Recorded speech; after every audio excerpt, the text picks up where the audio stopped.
Әлемдегі ең үздік 5 университет. Гарвард университеті тек 4-ші орынға ие. Сіз қай мектепке барғыңыз келеді? 2024 жылдың 5 маусымында QS, әлемдік жоғары білім беру зерттеу мекемесі көптен күткен дүниежүзілік университеттер рейтингін жариялады. Бұл жолғы рейтинг әдісі өткен жылмен сәйкес келеді және тұрақты даму, жұмыспен қамту нәтижелері және халықаралық зерттеу желілерін қамтитын 3 жаңа көрсеткіш енгізілді. Соның ішінде академиялық бедел, жұмыс берушінің беделі және мұғалім-студент қатынасы да қайта калибрленген. Бұл жаңа индикаторлық жүйенің жұмыс істеп жатқанына 2-ші жылы. Бірқатар түзетулер университеттердің жаңа дәуірін көрсетеді. Түлектердің жұмысқа қабілеттілігін арттыруға баса назар аудару бүкіл тізімге айтарлықтай сілкініс әкелді. Бүгін әлемдегі ең үздік 5 университетті бірге қарастырайық. Біздің 4 төңірек каналымызға келгендеріңізді қарсы аламыз. 4 төңірек каналымыз сіздерге әр апта сайын мәнді де мағыналы ғылыми ақпараттарды жеткізіп тұрады. Тезірек каналымызға тіркелу арқылы осы қазақша каналымызды қолдап қуаттап қойыңыз. 5-ші Кембридж университеті. Англияның Кембриджшир қаласында орналасқан Кембридж университеті ағылшын тіліндегі әлемдегі 2-ші көне университет болып табылады. Оның тарихын 1209 жылы Оксфорд университетінен қашқан бір топ мұғалімдер осында мектептің негізін қалаған кезден бастауға болады. Кембридж университеті дәстүрлі академиялық жүйені қолданады. Кампус Оксфорд университетімен бірге әлемдегі ең көне университет болып табылады. Кембридж университетінің рейтингі бұл жолы біршама төмендегенімен, ол өзінің бастапқы жоғары позициясынан 5-ші орынға төмендеді. Бірақ сондай болса да, Кембридж университетінің академиялық әлемге ықпалын бағаламау мүмкін емес. Кембридж университетінде 120 Нобель сыйлығының лауреаты, 11 Филдс медалі және 7 Тюринг сыйлығының лауреаты дайындалғанын білуіңіз керек. Ньютон, Дарвин, Хокинг, Сюи-Жимо, Милтон, Байрон және басқа да жетекші ғылым алпауыттары, әдебиет және тарих ғалымдары, өнер майталмандары осында оқыған немесе еңбек сіңірген. Кембридж сонымен қатар Ұлыбританияның 8 премьер-министрін дайындады және әлемдегі заманауи академиялық мәдениет орталықтарының бірі болып табылады. Кембридж университетінің ең үлкен ерекшелігі оның колледждік жүйесі. Мектептің әртүрлі дәуірлерде салынған 31 колледж бар. Ең алғашқыларының 700-800 жылдық тарихы бар, олардың 29-ы бакалавриат колледждері. Бұл колледждер студенттерді өз бетінше қабылдайды, өте автономды және әрқайсысының өзіндік ерекшеліктері бар. Кембридж университетінің өзінде арнайы кампусы жоқ, оның қоршаған қабырғалары немесе мектеп белгілері жоқ. Сондықтан бұл колледждердің ғылыми зерттеу институттары, кітапханалары немесе зертханалары Кем өзенінің екі жағында шашыраңқы орналасқан. Әрбір ежелгі ғимарат сиқырлы оқиғаны айталатын сияқты. Бұл Гарри Поттерде Хогвартс сиқыршылық мектебі үшін шабыт көзі болғаны таңқаларлық емес. Көптеген колледждердің ішінде ең ауқымды, ең күшті қаржы ресурстары және ең танымал беделі Тринити колледжі болып табылады. Бұл колледжде 600-ге жуық магистранттар, 300 аспиранттар және 180 профессорлар бар және Ньютон, Уайтхед, Рассел және Виткенштейн сияқты ұлы ғалымдарды шығарды. Қазір Троица капелласының сыртында гравитацияны еске алу үшін Ньютонның туған қаласынан ауыстырылған алма ағашы бар. 4-ші Гарвард университеті. Гарвард университеті бұл Америка құрама штаттарындағы ең көне және ең танымал университеттердің бірі ретінде барлығы дерлік білетін атау. Гарвард 1636 жылы құрылғаннан бері жаһандық жоғары білім берудің шыңында. Ол Бостон көшелерінде болсын немесе бүкіл әлем бойынша академиялық форумдарда болсын, адамдар Гарвардты әрқашан таң қалдыратын құрметпен атап өтеді. Америка құрама штаттарының президентінен бастап халықаралық көшбасшыға, данышпан кәсіпкерден Нобель сыйлығының лауреатына дейін Гарвард Фейсбуктың негізін қалаушы Марк Цукерберг, Microsofttың Билл Гейтс және бұрынғы президент Обама сияқты дәуірдің сансыз ықпалды тұлғаларын қалыптастырды. Іс жүзінде ол әлемдегі ең көп 160 Нобель сыйлығының лауреаттарын шығарды және әлемдегі ең көп 18 Филдс медалінің лауреаты. Кампустың айналасында кездейсоқ серуендеңіз және сіз Обама немесе Билл Гейтс бір кездері кезіп, ойлаған жолмен жүрген болуыңыз мүмкін. Гарвард университетінің құрылу тарихы 1636 жылы Массачусетс колониялық заң шығарушы органы жаңа азаматтық колледж деп аталатын мектепті құрды. 3 жылдан кейін колледж алғашқы күндерінде жомарттықпен қаржыландырған Джон Гарвардты еске алу үшін колледж Гарвард колледжі деп аталды. 1780 жылы Гарвард колледжі ресми түрде Гарвард университеті деп аталды.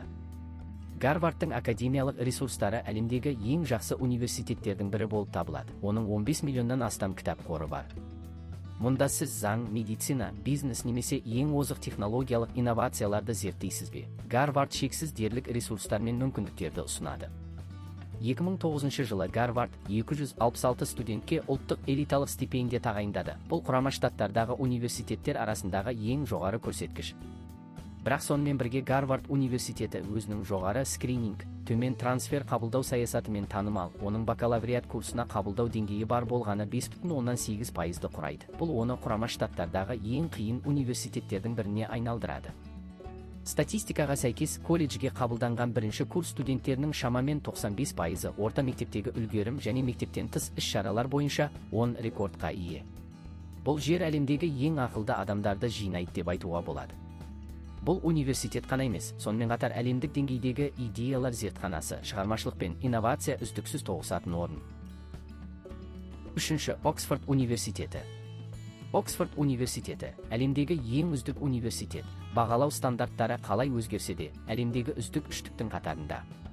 Ағылшын тілінде сөйлейтін әлемдегі ең көне университет ретінде Оксфорд университетінің нақты құрылған күні жоқ. Бірақ тарихи жазбаларға сәйкес 1096 жылы Оксфордта оқытушылық қызмет бұрыннан бар болған. Ол кезде ауқымы шағын және студенттер саны көп болмаса да 1167 жылы Генрих II-ның Франциямен дау-дамайға байланысты барлық студенттерді сол жерге ауыстырды. Парижде оқитын британдық ғалымдар мен студенттер Оксфордқа қайтарылды.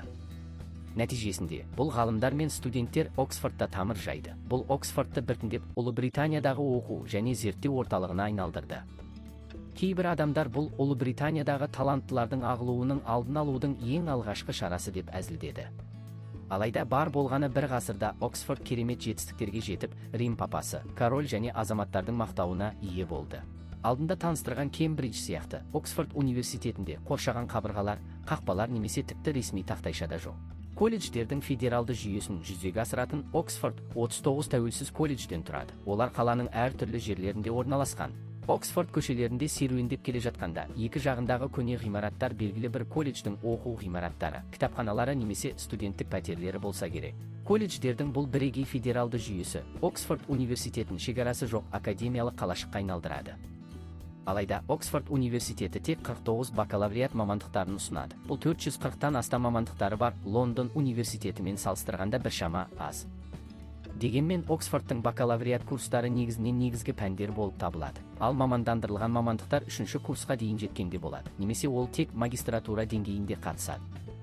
Себебі Оксфорд студенттер кәсіби білімді тереңдетіп оқығаннан кейін болашақ бағытын бағалай алады деп үміттенеді. Осы тұжырымдамаға сәйкес Оксфорд университеті көптеген көрнекті таланттарды өсірді.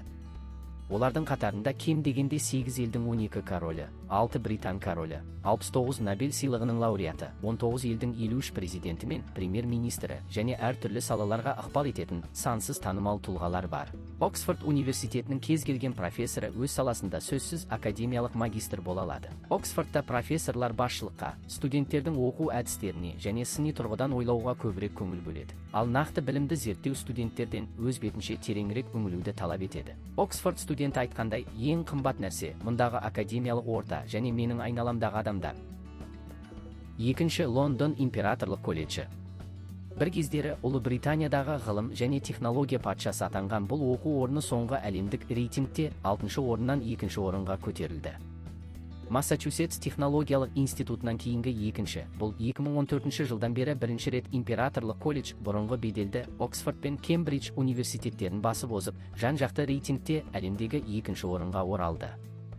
Бір қызығы, бұл жаңалық шыққан бойда императорлық колледждің ресми сайтының тақырып суреті өзгертіліп, әртүрлі екі таңбалары ай бастапқы әрпіне орналастырылды. Қуаныштары сөзбен жеткізгісіз болды. Императорлық колледждегі достар да бұған қатты қуанды және олардың барлығы эмоцияларын білдірді. Мен өзімді жеңіл сезінемін, өйткені мектеп көп жұмыс жасады деді. Лондон императорлық колледжі 1907 жылы құрылды және Лондон университеті федерациясының мүшесі болды. Ол 2007 жылға дейін ресми түрде тәуелсіз университет болды. Оның тарихы Оксфорд және Кембридж университеттерінен қысқа болғанымен, императорлық колледж құрылған сәттен бастап патшалық тегі мен күшті қаржылық күші арқасында тез арада әлемдегі ең үздік университеттердің біріне айналды. Британдық білім саласында Оксфорд гуманитарлық өнер, Кембридж ғылым үшін және императорлық колледж инженерия деген сөздер жиі естіледі. Үш жақты қарама-қайшылықтың тенденциясы өте айқын. Императорлық колледжге 4 негізгі мектеп кіреді: бизнес мектебі, инженерия мектебі, жаратылыстану ғылымдары мектебі және медицина мектебі. Мектепте 8 000-нан астам профессорлық оқытушылар құрамы, оның ішінде Корольдік ғылым академиясының 75 академигі, Корольдік инженерлік академиясының 87 академигі және Корольдік медициналық колледждің 80 академигі бар. Императорлық колледждің түлектері мен оқытушыларының арасында 14 Нобель сыйлығының лауреаты және 3 Филдс медалінің иегері бар. Лондон Империал колледжіндегі 4 негізгі колледждің ішінде ең танымалы сөзсіз инженерлік мектебі. Айтуларынша, тек 2023 жылдың өзінде оқуға түсуге 13 000-нан астам өтініш түседі. Одан кейін ғылым мектебі мен медицина мектебі келеді. Бизнес мектебі 4-ші орынға ие болса да, оның бәсекелестігі ең қарқынды, себебі бір ғана мамандық бар және тек 188 ұсыныс беріледі. Күшті академиялық атмосферадан басқа, Императорлық колледж кампусындағы мұнарада ілулі тұрған үлкен сағат 1982 жылы Австралиядан сыйлық болды. Олар корольдік отбасы мүшелерінің есімімен аталады. Әр уақытта маңызды король мүшесінің туған күні немесе басқа корольдік мерейтойларда үлкен сағат түстен кейін соғады. Бұл шынымен салттық сезімге толтырады. Бірінші Массачусетс технологиялық институты. Ақырында, тізімдегі ең күдікті бірінші орынға келе отырып, Массачусетс технологиялық институты тың әлемдік академиялық қауымдастықтағы мәртебесі жартас сияқты берік. Биыл 13-ші жыл қатарынан әлемдік университеттер рейтингінде көш бастап тұр. Мұнда әлемнің түкпір-түкпірінен элиталық ғалымдар мен революциялық идеялар жиналады. Олар бірге осы колледждің бірегей және серпінді академиялық атмосферасын құрды. Массачусетс технологиялық институты, сонымен қатар MIT ретінде белгілі, 1861 жылы атақты жаратылыстанушы Уильям Бартон Роджерс негізін қалады. Роджерс сол кезде қарқынды дамып келе жатқан Құрама Штаттарда қанағаттандыратын либералды колледж құруға үміттенді. Алайда азаматтық соғысқа байланысты 1865 жылы ғана MIT студенттердің алғашқы партиясын қабылдады. Содан бері MIT табиғат және техника салаларында қарқынды дамып, әлемдік деңгейдегі жоғары технологиялық білім сарайы мен ғылыми зерттеу базасына айналды.